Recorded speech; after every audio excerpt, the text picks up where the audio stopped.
little something, something. We got this is a big one for me, Deej. As now you're on anything you say is now recorded by MindStrong Project LLC. Are you all right with that? Yes. It is.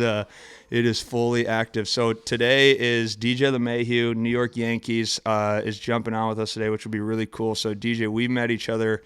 When did we play? We were 16. 16 years old is when we first met. Yeah. Had Yeah. to have 15 or been. 16. What are you Yeah. now? What are you now? 30. You're a year old. I've always known your birthday was a day after mine. So Yeah. you're My year. 364 older than me. Yeah. So you're Yes. 32 this year. I'm 31. Is that what happens this next Yes. summer? Yeah. Yep. Well, no, man. So for people who are listening, DJ LeMahieu with the Yankees, like we said, we've known each other for pretty much half our lives now. I've watched you play in the big leagues for a few years. Was this your 10th year? Did you just finish up your 10th? Uh, yeah. Maybe like part of my ninth or 10th.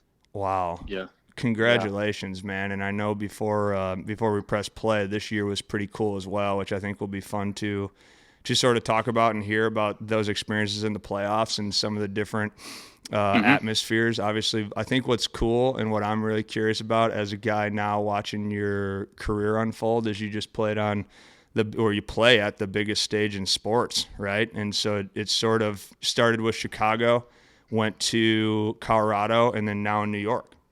Mm-hmm.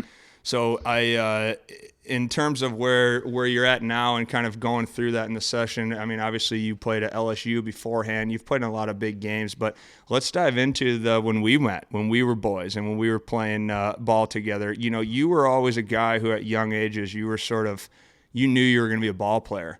And I've never really asked you this, and this is what I like about podcasts because you get an opportunity to ask people questions.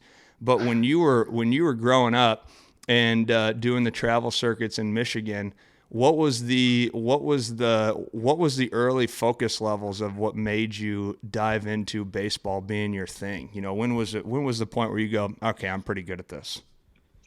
I would say, well, baseball was always my love. Mm-hmm. Um, I would say, early on when I was probably, um, you know, 8, 9, 10 years old, I Yeah. knew that baseball was my favorite sport. Um, and then I would say I didn't know, kind of in high school, then it's like I just want to play college. Like Right. I didn't really even think about that until I got to high school, and I was like, I could go to college to play baseball maybe. And I remember I got my first letter from Siena Heights University, and I'm Yeah. like, I'm in. I'm going to Siena Heights. I'm doing it. Yeah. And then just kind of as high school progressed, and I was like, maybe I could play pro ball, and just kept going. But I would say baseball always, was always my first love. Yeah. So It's interesting how you say mine was Albion. Mine was yeah. Albion College. Albion Hmm. College saw me at a game and pulled me over to the fence and said, "Hey, kid, you got a good arm." I said, "I'm gonna be a Briton. I'm going over to Albion." So it's funny how that works Yeah. out. Was that Eldridge? Was Stan? Was that Siena? I Right? don't know. Maybe. I'm not sure. It's funny how I'm that not too works, sure. and I like asking you that because I mean I remember when you would hit and we would hit and you do certain things. You can never understand the masses of what's about to happen, right? You know, you ended up going to LSU. You're from Michigan. You're in a position where you go, I'm going to Siena. I'm good, right? I'm going to take this on. Was there Hmm. ever? I mean, you're still in your 30s and you're playing professional for a decade. Was it ever? There's a pressure or a force to try to make it all the way to where you are now, or were you able to just sort of like who was in your corner helping you, because obviously you weren't going to go to an NAIA school, you know, so Yeah. who kind of went, hey, come over here, kid, let me tell you what's about to happen, you're not going there. let's Uh, let's see what takes place. uh, I don't know. My dad's always been a huge influence. Um, my dad's been a huge influence. Coach Riker, Brother Ice, when I went to Yeah. high school, was a big influence. I think my parents did a really good job of just kind of aiming high, Yeah. setting your goals really high, and never settle. And I guess that kind of took place in situations like that. But I just feel like, my parents are always, pushing me to do, bigger and better things at all times. So, I guess it was always just that mindset. Yeah, you make it sound, and like most people that I get to communicate with and talk with on the podcast, you make it sound so simple, right? And it's hard to even think about this, to just find questions to get you to go into that moment, because I've known you for so long now, but you think of it as, you do simplify it and you stay the course of dream big. And when you think of that, you go out and you go to LSU. Your first year, you guys went to the College World Series, correct? Mm-hmm. So you played Yes. 2 years of college ball, went to Omaha twice, and won it once. Yes. Now, something that I'm very curious about, and I think it goes outside of sports as well. Well, you're dreaming big, but then all of a sudden you are on the big stage, right? And from my perspective, I've sort of always seen you on the big stage, right? And as you get older, you start asking yourself questions like, okay, how did he handle that? How did he handle this? You see a guy who goes down south, you're 18, 19 years old, and now all of a sudden you're playing baseball in front of 20,000 people, where I think what would be really cool is you've always seemed to sort of, yes, dream big, but it seems so normalized, right? You seem to have found a way to demystify these big moments where I think everybody has dreams and everyone has these ideas, but then when they start to have success or taste it a little bit, it could almost worry them. Do you know what I'm saying? Mm-hmm. And you seem to have had that, not conquered because you're a human, right? But aware of it, even when we were young. Was that something you think came from your parents too, or how have you sort of kept that, internal? How have you been able to sustain those that calmness? Um, I think there's a lot of factors, but I think, for me, I think I'm a very competitive person, Yeah, and a competitive player, competitive athlete, I should say. yeah, Um, so I think that kind of always overtook any fears or having the moment get too big, because I was kind of focused on just competing yeah, and winning. And then kind of when you look back at it, like you said, like all of a sudden you're playing in front of 20,000 people. right. I guess you kind of look back and you're like, dang, like I guess I just didn't realize, that was a big deal. It's a big deal for a college kid who's Sure, grew up a average suburban life, right? right. And then, but I guess in the moment you're just competing and you're with your boys and having fun and competing. And then I guess you look back and you're like, that's kind of a big deal. And I guess I kind of, as my career has unfolded and the older I get, I feel like I guess I'm less nervous and scared about situations because Okay. I've had that experience of just locking in and competing, and then you can kind of look back afterward and say that was pretty cool. So that's how I look at it, I guess. Yeah, that's a super cool way of looking at it, because that's what makes we had Renato on the podcast. I don't Mm-hmm. remember. I think it was 2 years ago, maybe a year. I don't remember, but it's cool to kind of see that, because I remember when who was Joe? Yeah, me and Joe Henry were down there when you played Rice, Mm-hmm. right? And that was in the Super Regionals, I think. And then you Yep. guys you guys went out, and it's something where now you guys have this sort of memory, right? And you have this Mm-hmm. place where you can sort of digest it now. And what's cool to think about, do you think of that now? Like, do you think of it as, I'm in the big leagues now, so I need to own the moment now, and then I know that at some point in life I'll have this ability to look back? I mean, now segue to the present, where you just got out of the playoffs. That's got to be the most electric and outside of a World Series, right? In terms of energy or atmosphere. Do you kind of look at that and know, okay, hey, I need to keep competing, keep trying to win, keep simplifying, do my job, and at some point I'll be able to kick back and relax and digest what these moments were like? Do you think of that, or is that just a natural thing? No, I think that's definitely how I look at it. Um, I want to be, the best player for our team, and Yeah. be a guy that we can, that our team can rely on, can count on to be there every day, and then yeah, hopefully, compete my butt off and have Yeah. some success, and and then, like you said, just look back and hopefully be proud of the effort you put in. So, but yeah, absolutely. Yeah, man. I mean, what was that? How has life sort of changed for you in the way? What's been the biggest challenges now to keep it as what you just said? Because like I said, you're in a different world now. Life has to have changed. You had a pretty cool season. And I have to imagine that changes people trying to get a hold of you, people trying to poke at you, or those sort of things. I mean, dinner in New York's got to be a little bit different than dinner in Colorado, right? Yeah, yeah, yeah, it can be, yeah, for sure. How have you done with that? I've, I think that comes with being a Yankee. Mm-hmm. That's just, part of the territory. People in New York, they love baseball, Mm-hmm. and the Yankees are, one of the biggest stages in baseball. Yeah. So I don't know, for me personally, I'm, same old, at least I hope so. Yeah. Yeah. And, I don't, especially during the season, I don't really I try to eliminate all distractions. You know, small, big, whatever. I just try to eliminate distractions, and I'm pretty much, to the field and back, and ready for the next day. And that kind of goes with our, last thing we talked about. Kind of stay focused during the season, and after the season or after my career, I can kind of look back. But I think it's just eliminating distractions, and for me, sometimes it can almost be a little selfish sometimes, Sure. where I'm like someone's in town, and I should probably spend more time, but I'm focused on the game, Right.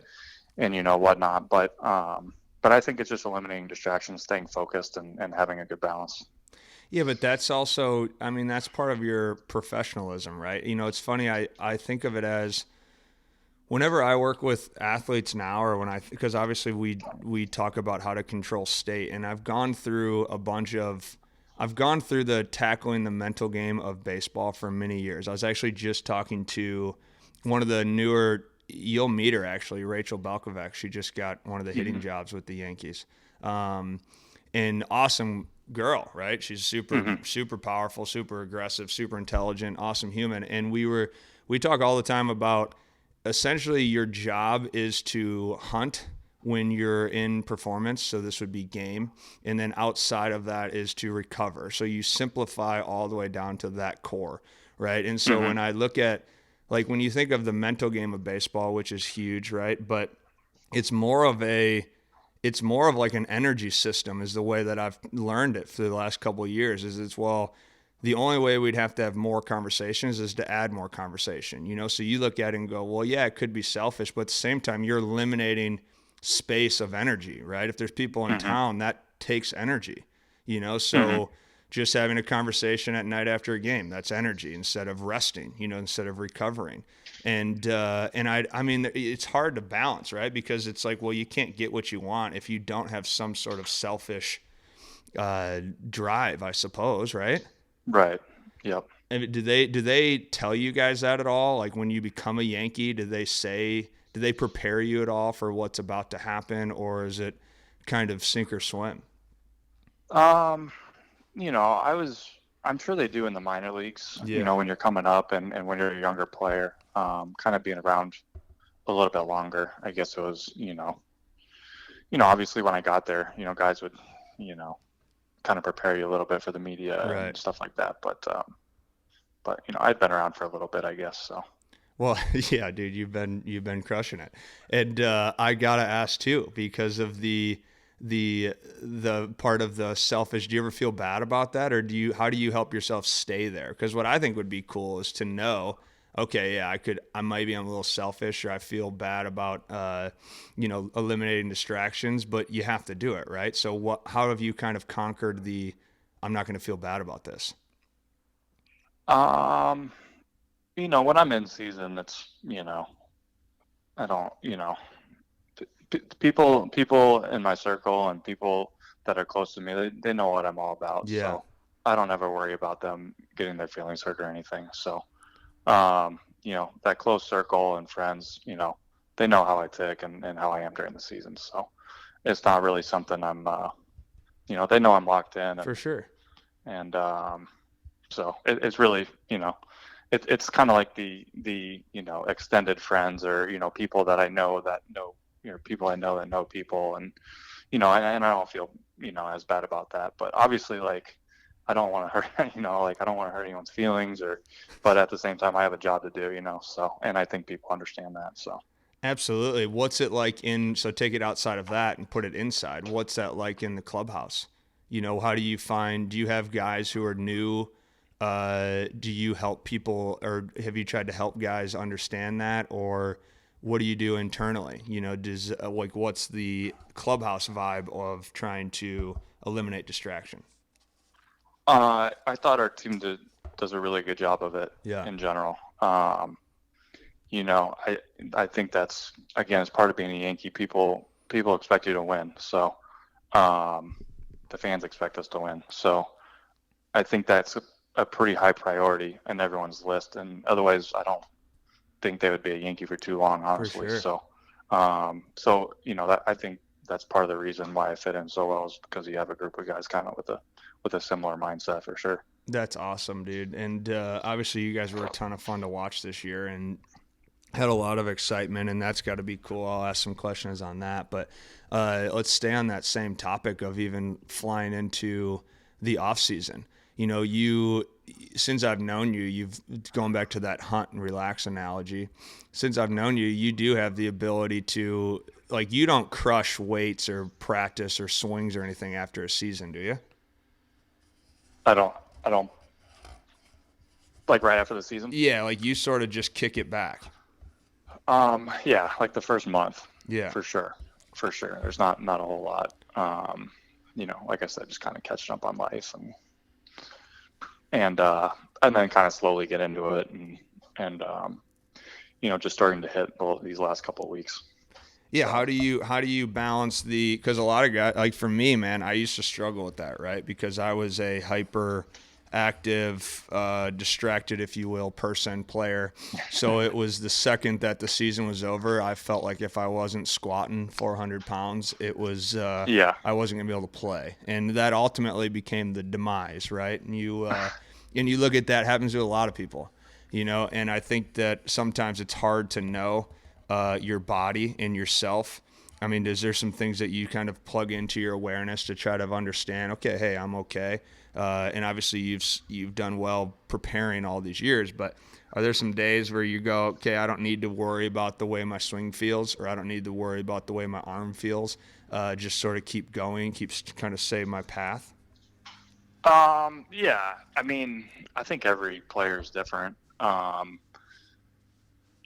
know for me, like, I hate starting, starting to hit in the off season. It's like my worst, couple of weeks of off season because my swing's not there. Yeah. And then it's like all I think about is I can't think about anything else other than my swing because it doesn't feel right. And I know it doesn't feel right, but at the same time, it's still January, December, January.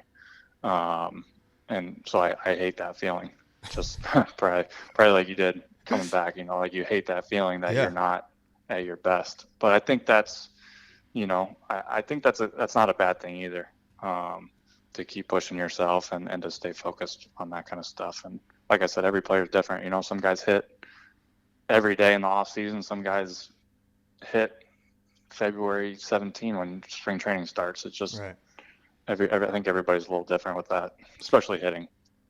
Yeah, hitting I don't know, because there's so much that goes into it, right? Like time, isn't that the whole, hitters have to catch up to the pitching, Yeah. And you kind of struggle with that in terms of that anyways. And then you don't even really see, how do you see live pitch? You don't see live pitching until spring training. No, I don't. So it's all just feel and trying to feel out the swing. And then all of a sudden now you throw yourself into trying to speed that timing up. It's just a process, right? Yeah, absolutely. So, dude, it's something where, and then I think pitching mine was always arms, right? You look at it and go, was my arm going to be okay? I used to always get nervous about if I'd be able to throw hard. You know, like I'd always think, am I going to be able to, am I going to have my tool? I always felt like Space Jam, right? Did they take the talent out of me and put it back into the ball, you know? So that was always nerve wracking. But, those are things that are, you know, those are difficult, and those are things that people I think struggle with. I did, at least, you know. Yeah. Have you sort of, as you've aged, have you changed the way you train? Have you sort of gone less strength and conditioning, more hitting, or just feeling out the body? How's the adaptations or training cycles changed over time? I've pretty much done the same thing. You know, I think for me, being a bigger middle infielder, staying flexible, staying quick, you know, not only staying, but trying to improve. But the lifting and the hitting is pretty much the same routines and stuff, but, and the agility stuff, it's all pretty much the same, but I just always want to make sure that I'm flexible and quick. Well, that's got to be the key too, especially with you went over to first base a little bit this year. Yeah, a little bit. Did you do that? Have you done that in the past? No. Wow, dude. What's that transition? It was fun. I enjoyed it. I worked really hard in spring training, and last offseason when I knew I was going to play a little bit of first. And, you know, I definitely wasn't, I don't think that was a plan for me to play a whole lot of first, but, you know, just kind of with injuries and we just had so much stuff going on last year. I just ended up playing there a little bit more than they probably thought I was going to, but I enjoyed it. I enjoyed playing all over the diamond. It was a good experience. So, well, so for your first year coming into New York, and then you guys got banged up with the injuries, which sucked, right? And I think that's what made it so fun to follow, is you guys just continued to keep in there. What was that like for you coming in and having to be because you're an established player in the big leagues, right? So it's like, are you already looked at to tackle leadership in a position of a clubhouse set? And I know you probably knew a lot of those guys beforehand, right? Like, or of them obviously, or had conversations with them.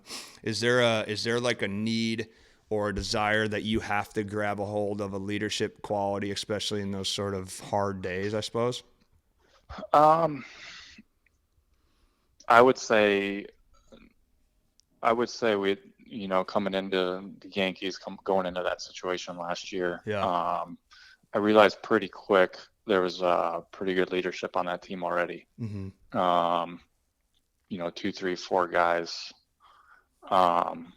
were extremely good leaders, you know, on and off the field. So I didn't feel like by any means to be, you know, the leader or anything like that. Right. I mean, I always like to think of myself as a leader, and but it was pretty good leadership already, pretty determined, pretty hungry group. So, but yeah, it was a crazy year with the injuries. I don't think anyone saw that coming or had ever seen that before. Right. But I guess, you know, it spoke to the leadership though. I mean, because guys that came up were successful. You know, that doesn't happen in every team or every organization where younger guys feel the comfort level to succeed right away. So it was pretty special how it all transpired last year.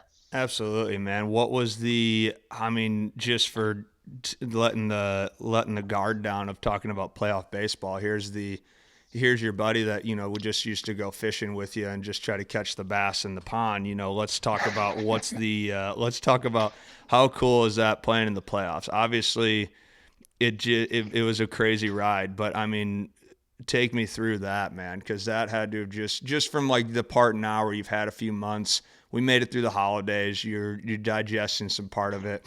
You know, what was how cool and exciting has that got to be to get you propelled into even the future of your career?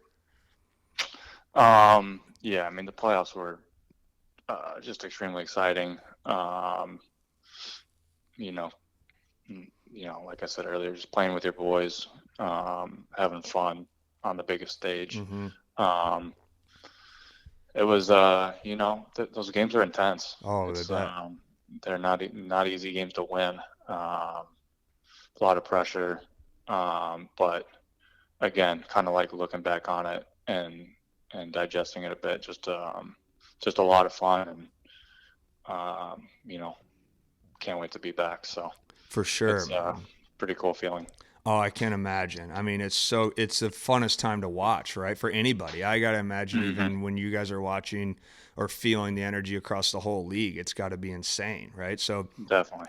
when you talk about discipline and some of the things that even people who are going to listen to this and people who listen to things that they need to do inside of their life, so just in general, right? Because I really think that people don't, I mean, I think your internal circles and people who know you know how well you handle just eliminating distraction, because the more that you have that in there, the more pressure could feel, right?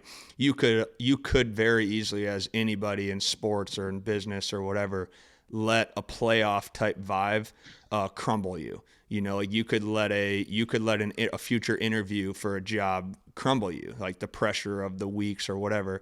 It could be really tough. I think what would be really cool is sort of hearing in those days, doesn't necessarily have to be a playoff, but like, what do you do in your day that you really just kind of keep it monotone, right? Like when you're waking up, what's that look like? What does your immediate hour or two right away to start your day sort of look like? How does the process of a day, and what have you seen to be successful in eliminating added pressure, if you will?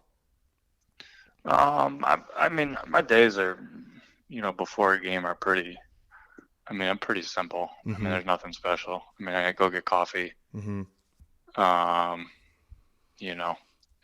at home, I usually walk the dogs with my wife, and not a whole lot. On the road, try to get out a little bit, move around. Yeah. Nothing really special. Game days. But I think in with the pressure part of it, I would say, for me, almost almost just playing like, obviously very, I want to be competitive, Yeah. And stay competitive, stay hungry, getting that, fighter mentality, but also realizing that,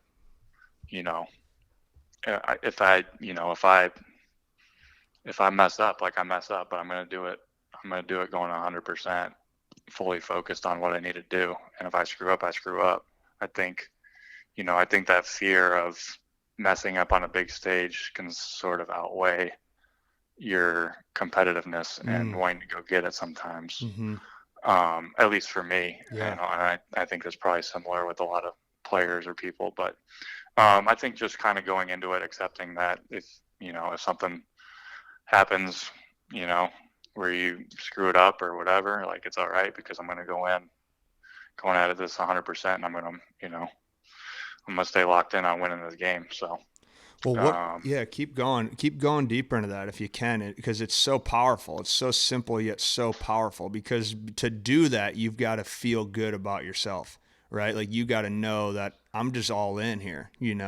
What is spark? Can you even pinpoint what is giving you the ability to know that you're capable of just tackling it on your own and not being okay, or not being afraid of the fear? I think for me, it's a lot of experience. Yeah. It's being through those situations before, and it's screwing up in those situations before, honestly. Letting that fear take over. I've been there, and I've also been there when I've come through in big situations. Yeah. And so I think it's just kind of experience, but yeah, just knowing the fact that it's all right. Like, it's a game. Like, this is fun. Like, this is supposed to be fun. And and just letting that competitiveness outweigh that fear. I think that's it's the biggest thing. So it's people would look at competitiveness of a like a closer, right? Like if I think competitive, or I think like a Ray Lewis or like a Wild, you know what I mean? Like you're ultra competitive.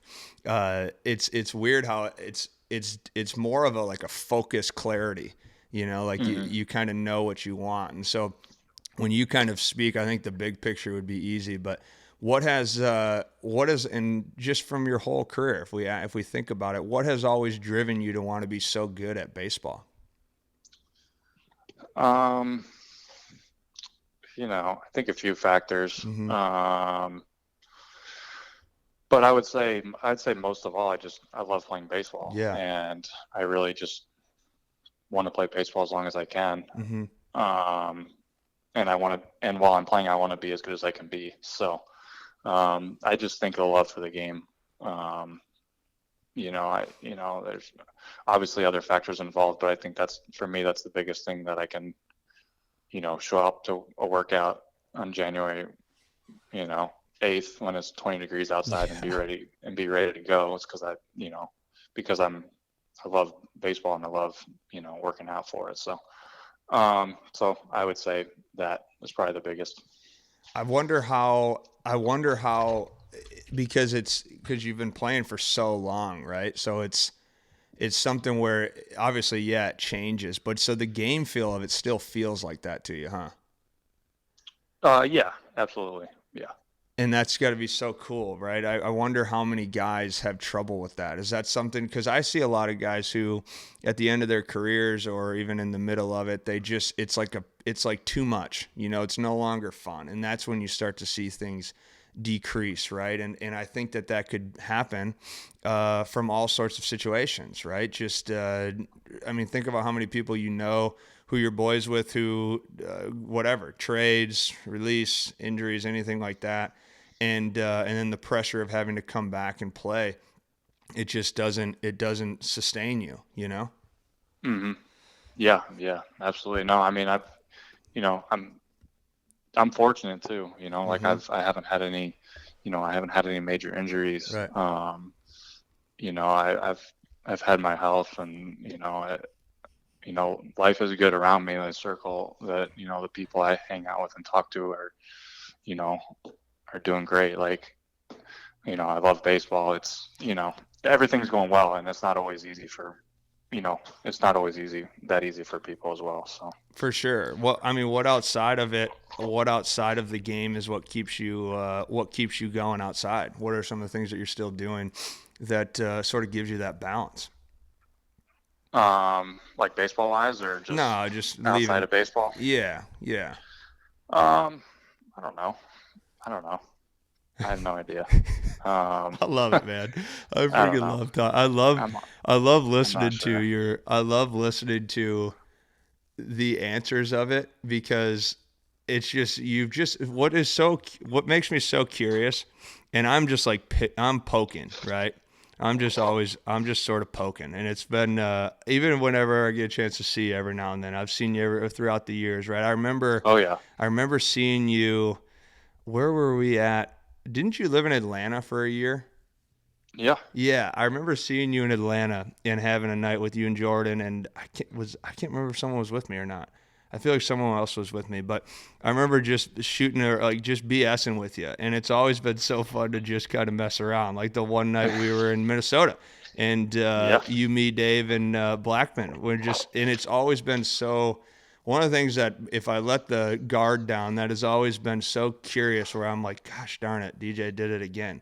It's more of the fact of I go, how did that dude stay so damn calm? How did that dude just stay so just focused? How did he simplify those things? And it's like, but what I start, and I remember when me and Dave were telling you a few years ago about starting this project that we're now still on, right, with MindStrong. And hmm what has made it so fun is trying to figure out and find ways that makes people tick, because performance really does come down to sustaining things, right? And you have to hmm simplify things. But in a world of what I really admire about you and why I like listening to you is because everything is so hard to do that now, not just as an athlete, just purely as a human. Everyone is stimulated to the max, right? And hmm so we create these things, like eliminating distraction. People who are inside my internal circle, they understand it, they get it. I'm focused. I'm trying to compete,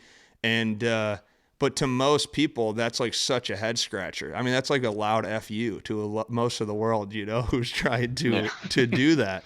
And so it's like I've spent over half my life trying to figure out how you do that, and and study you. But it's, you just have found something that you love, and you loved it at an early age, and For sure. you just stay the course. Very simple. For sure. And then when you get to kick it back, you're a hell of a time to just shoot the shit with. It's fun to have a conversation. So how is everything going at home anyways? How are you guys doing? How's Jordan? Is she going to travel with you guys and do the whole thing in spring training? When do you guys leave? Yeah, she's she's gonna come to Tampa. I think we're gonna go like the February 12th-ish, somewhere. Is that somewhere around there? When does camp start? End of February? I think it's the 17th or 18th. Okay. So nice. So yeah, she'll be there. She's coming down. Yeah. Turn the page and get ready to go again. Turn the page and get ready to go. What's the training when you're training in Michigan right now? Are you doing everything at the same facility? Are you hitting every day right now? I know you kind of talked about that, but what's throwing, hitting looking like, lifting wise? It's just sort of get up, get your coffee, relax, hang with the dogs, work out, and then wait for Harvey to call. Yeah, pretty much. Yeah. I'm working out at 2SP. Okay. We got about 12 baseball guys. Makes it fun. Usually do some ground balls. Then we get some good agility stuff in, work out, and then usually hit a couple times a week. So 2-3 times a week. So workouts are going well, and nothing special. The place 2SP, I don't know if you know about 2SP at all. I think I only know it through you and Cam, basically. Yeah, so it's there's a bunch of baseball players in the winter, and then a bunch of hockey players in the summer. So gets all of us ready. They get all of us ready. Get going. Yeah, it's a cool setup. You're back in Michigan during the winter, and you got to have a place like that you can get ready to rock. Obviously, the summers for us out here are huge because that's when hockey guys are.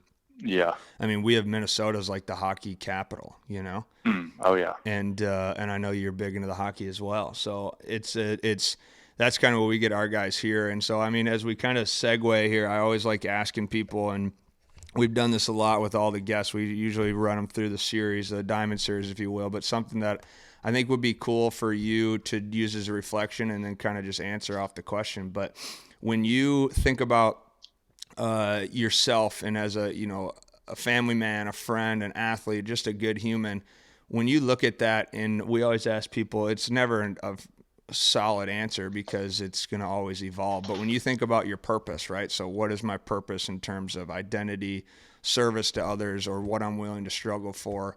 When you kind of hear, hey man, what's your why?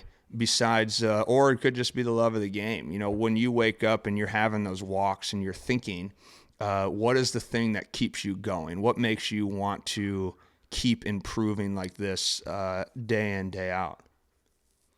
Man, that's deep. Yeah, well, welcome to the show, Deej. Welcome to the show. Hopefully you have your coffee in hand. Coffee's already out. I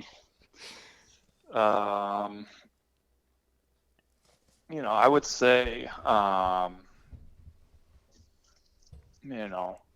obviously being married. Yeah. Be a good husband. My dad lives close by. So I guess being a good son to my dad and my mom. I would say, love of baseball. And probably most of all, just enjoying life, enjoying the moment, enjoying the experience, and just and keep it rolling. And when I can't play baseball anymore, probably try to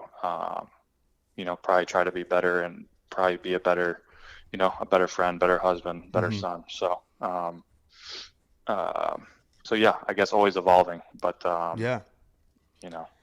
and it's a complicated answer. So hopefully I gave you enough there. Oh, dude, you nailed it. Well, there's no wrong, right? You're just, I think of that question all the time, and it changes, right? You stay the course with the things that you essentially were built up through the values of just being a human, and then you go, okay, well, how do I make that better? That's what makes living fun, right? Anytime I progress, it becomes a lot more enjoyable. For So sure. when you think of that, and I kind of talked about your day, but now just as a human, well, typically when you have those sort of things, you develop some standards or values on the side of that. So now go and stay deep. I want you to stay in the rabbit hole. And, what are your standards that you sort of keep yourself to? Are you aware of them, or do you just intuitively know, okay, this was a good day. I had a good day. I executed what I needed to do. I'm thinking right. I'm feeling right. I'm eating right. And this is my level of competition that I believe in. What is my standard? Yeah, like what is your standard that you sort of, do you think of that, or do you just know it intuitively? Um, I would say, I would say each day trying to accomplish those big picture Yeah. things. Something I've done the last, couple months and kind of on and off throughout the season is I keep like a little, I wouldn't say it's a diary, but just a little like I write down a few things I did each day that I feel like made me a better, player, person, Yeah. whatever. Yeah. And because kind of sometimes I feel like I feel like the days kind of run together, and then I look back at the end of the week and I'm like, what the heck did I just do? Hopefully it was Yeah. good. Whereas I feel like sometimes if I reflect a little bit after each day, I can kind of gather my thoughts and did I do everything I could do to accomplish my goals. So yeah.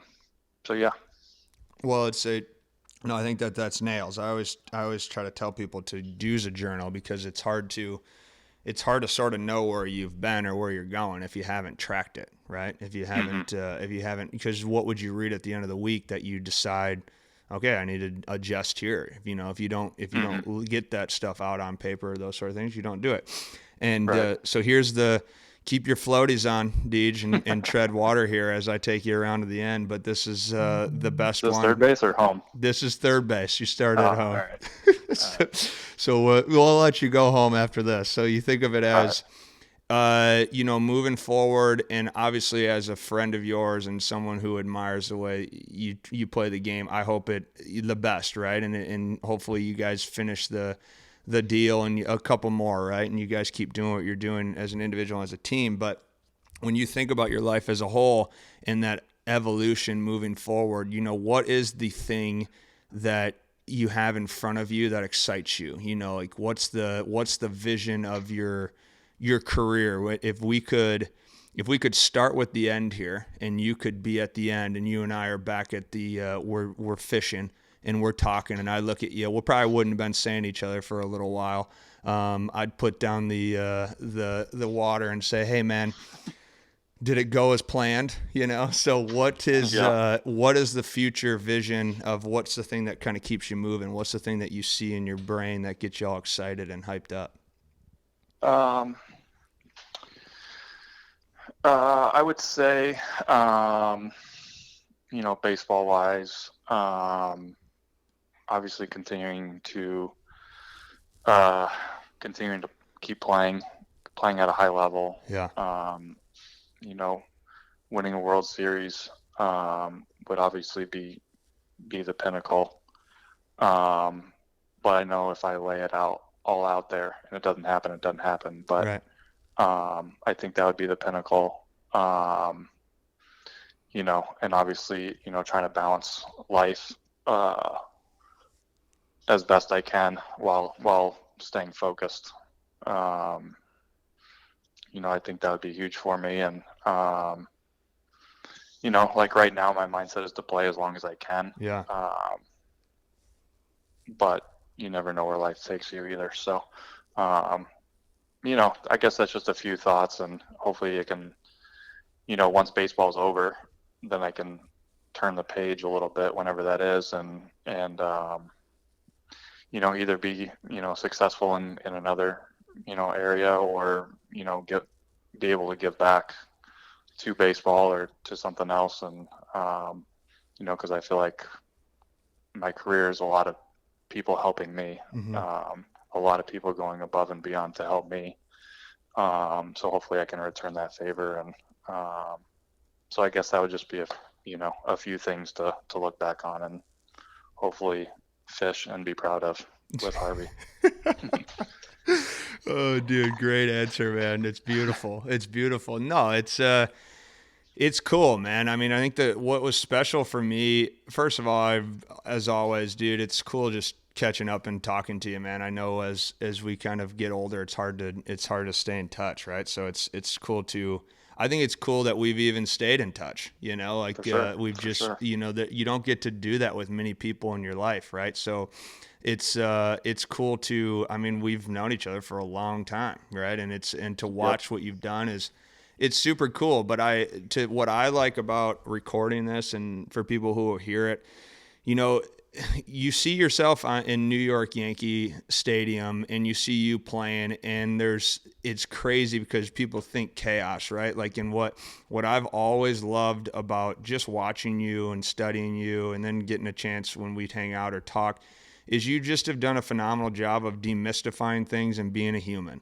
And I think that's really important, you know, and I think that's important for people to hear. And I think you just did a phenomenal job over the last 40 so minutes doing that for people, you know. And I think that's kind of what we've always wanted to do at MindStrong is how do we take the platform that you're on, because you're on a platform that what's cool about your platform is a lot of people watch, you know, and a lot of you get the opportunity to help a lot of people, you know, and so that's what makes sports so cool, right? And so you use sport to serve others type of deal, and that's a cool thing, right? Whether it's teammates, family, give back to people who helped you, fans, whatever it is.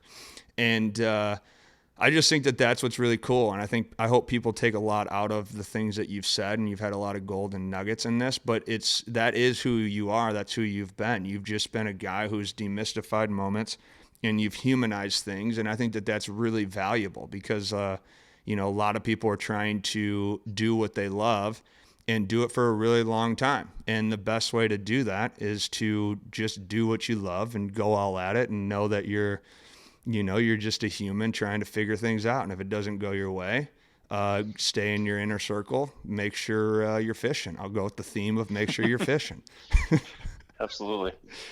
So, absolutely. Well, no, man, I like to thank everybody always for giving away their time. That's valuable, and it's something that you just did for myself and the MindStrong team, and obviously the boys they always listen to the podcast, and I'll make sure that they know yours is coming up. But thank you for the time, man, and obviously I look forward to seeing you again here soon. I'm sure it'll happen at some point in the next couple months or so, and stay healthy. I know you're getting ready to go to spring training. Tell Jordan I said hello. And keep doing your thing, man. But it was fun just being able to sit down and talk to you. For sure, man. For sure. Good talking to you, Harv. Absolutely, Deej. I will let you know when we release it. But enjoy enjoy your weekend. There you go. All right. All right, man. Do. Cheers, brother. We'll do. All right. See you, Harv. Later.